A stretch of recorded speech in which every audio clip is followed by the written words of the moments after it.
ওম শান্তি। সাকার বাংলা মুরলী 18 সেপ্টেম্বর 2025।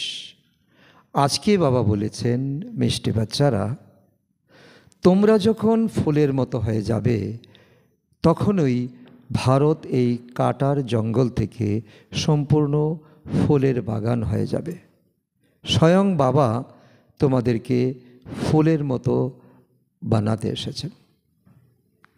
আজ প্রশ্ন, মন্দিরের যোগ্য হওয়ার জন্য কোন কোন বিষয়ে বিশেষ গুরুত্ব দিতে হবে?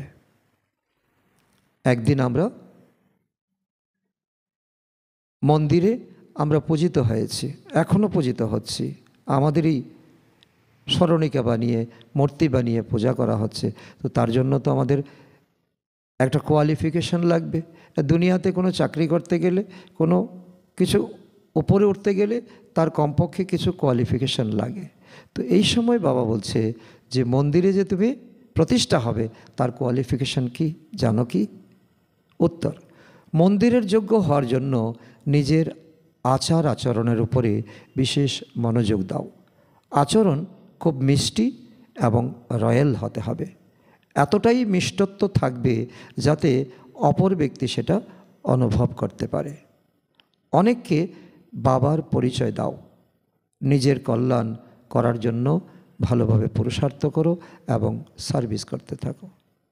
আচ্ছা, মিষ্টি মিষ্টি হারানিধি বাচ্চাদের প্রতি মাতা পিতা বাপদাদার স্মরণের স্নেহ সুমন আর সুপ্রভাত। আত্মাদের পিতা তার আত্মারূপী বাচ্চাদের জানাচ্ছেন নমস্কার। আমরা আত্মারূপী সন্তানরা আমাদের মাতা পিতা বাপদাদাকে জানাই স্মরণের স্নেহ সুমন, সুপ্রভাত ও নমস্কার।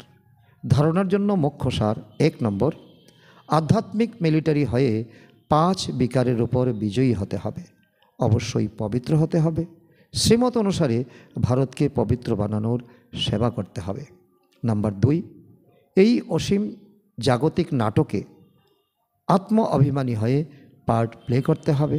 কখনো দেহ অভিমানের বশবর্তী হওয়া যাবে না। সাক্ষী হয়ে প্রত্যেক অ্যাক্টরের পার্টকে দেখতে হবে। বরদান: সদা খুশি আর মৌজের স্থিতিতে থাকা কম্বাইন স্বরূপের অনুভবী ভব। বাপদাদা বাচ্চাদের সর্বদা বলেন যে বাচ্চারা, বাবার হাতে হাত রেখে চলো, একা একা যেও না। একা একা গেলে কখনো বোর হয়ে যাবে, কখনো কারোর নজর পড়ে যাবে। বাবার সাথে কম্বাইন রয়েছি, এই স্বরূপের অনুভব করতে থাকো, তাহলে কখনো মায়ার নজর পড়বে না। আর সাথের অনুভব হওয়ার কারণে খুশির সাথে, আনন্দের সাথে চলতে থাকবে। ধোঁকা বা দুঃখ দেওয়া সম্বন্ধগুলিতে ফেসে যাওয়া থেকে বেঁচে যাবে।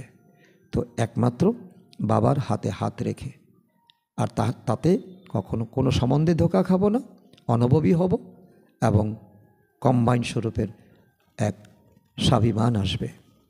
স্লোগান: যোগরূপী কবচ পরে থাকো, তাহলে মায়ারূপী শত্রু আক্রমণ করতে পারবে না।